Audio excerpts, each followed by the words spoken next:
Okay, service is over and I am heading out. Had my nice little cup of coffee. So the service today was really good. It talked about proclaiming God's year. I didn't get the beginning verse, but it was having an encounter with God, right?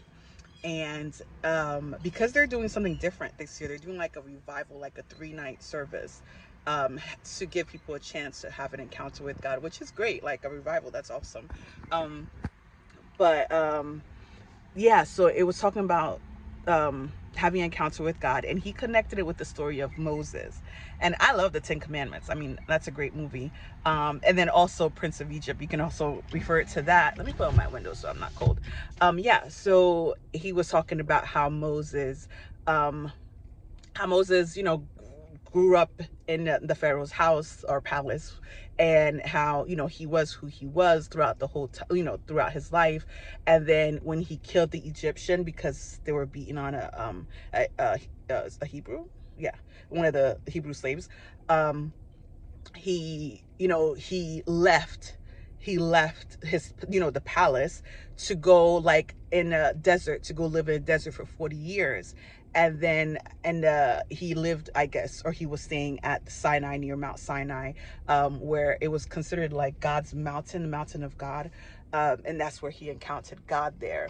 And of course, when he gets there and he sees it, it's like, just the way the pastor described it, how it's like a fire, a burning, it's burning, but it's it's not catching on fire. You know what I mean? And it's like, when you think about it, it's just like, wow, just imagine you see a tree, fire is there, but it's not burning the way you think that it's supposed to be. So just being in God's presence, and Moses was in God's presence. And God said to him, he was like, he called his name. And then Moses says, "Here I am." And he said that I think the Hebrew word for "here I am" was Shanae or Shanai, something like that. I'll put it I'll put it down, but it means "here I am." But that word "here I am" is not just in a physical sense. It's like, here I am in all types of ways. And how Moses was like open to that, like, here I am, like, here I am, this is me, available, whatever it is that you want. So, and of course he said, take off your shoes, right? Take off your sandals, you're on holy ground. And it's just like, just hearing that, because I haven't really, um it's not often they really go back to like Moses, a lot of churches. Or I don't know, I the story of Moses is great, but it's just like, I don't know, I guess I don't hear it often. So of course God is telling him, you're on holy ground, to take off your shoes and stuff. So the pastor connected that, how when we are living life and going through life, we have a lot of stuff on our shoes, right? Like, a lot of stuff under our feet, like just life or issues or sin. Actually, he was mostly focusing on sin, and how that's on your feet. But when you're in the presence of God and encounter, when you're kind of coming to God, you have to leave that behind. You have to try to leave those things, or that life, or that thing that's kind of taking you away, to separate that, because you're about to enter and you're about to have an encounter with God. So because they're having a revival, they're doing, like, this is something they haven't done in a very long time.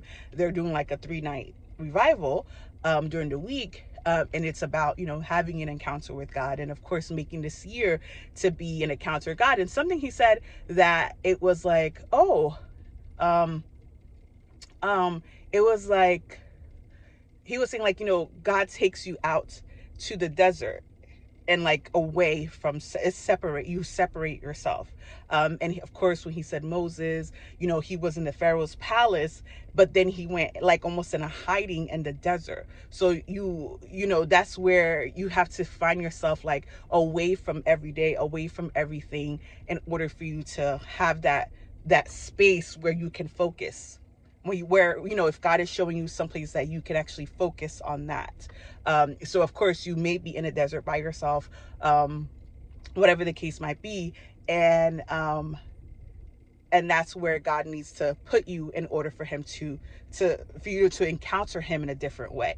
And then of course he said, with Moses, he was definitely challenged because all the stuff that Moses went through, all the stuff that Moses went through, you know, it challenged him he didn't want to do it. As you remember, he got into the mountain and God was telling him, okay, this is the plan. This is the plan. And he was like, he felt like he wasn't qualified. So he was definitely challenged by God in many, many ways.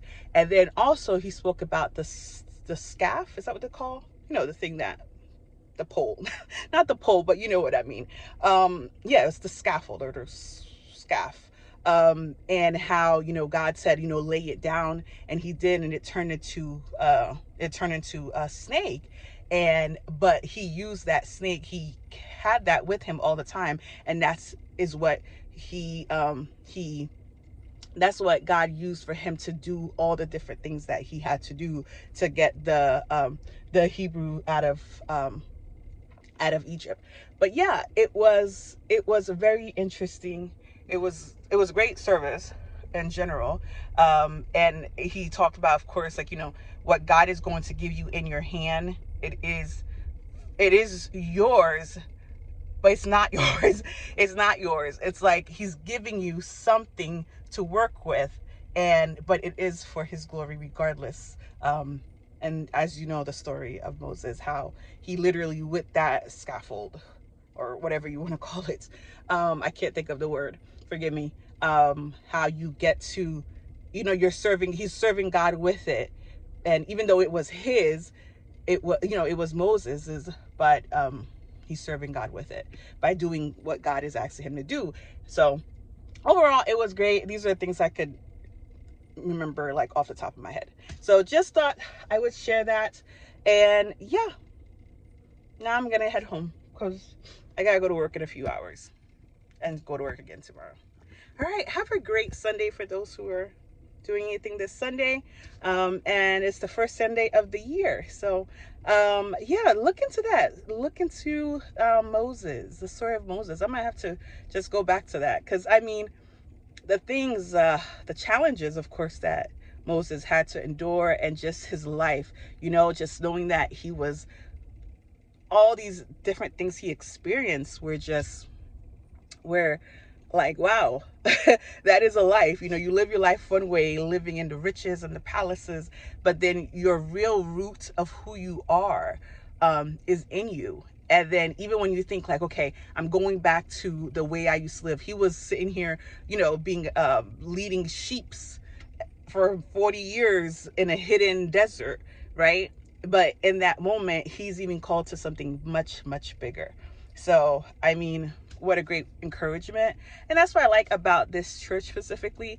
They are really in just the Bible, and it's not like coded to make you feel good. It reminds you that you are, you are human, you are a sinner, but God is almighty. He's everything. He's, for those who truly believe in him, he's everything to you. Like he heals, he does it all. And people may not believe in God himself, or maybe not in Jesus, that Jesus came, but everybody, I do believes in that there is a God, or not everybody, but that God there is a God who is bigger than them, or yeah. So that's all I have. Let me stop talking and get myself out of here.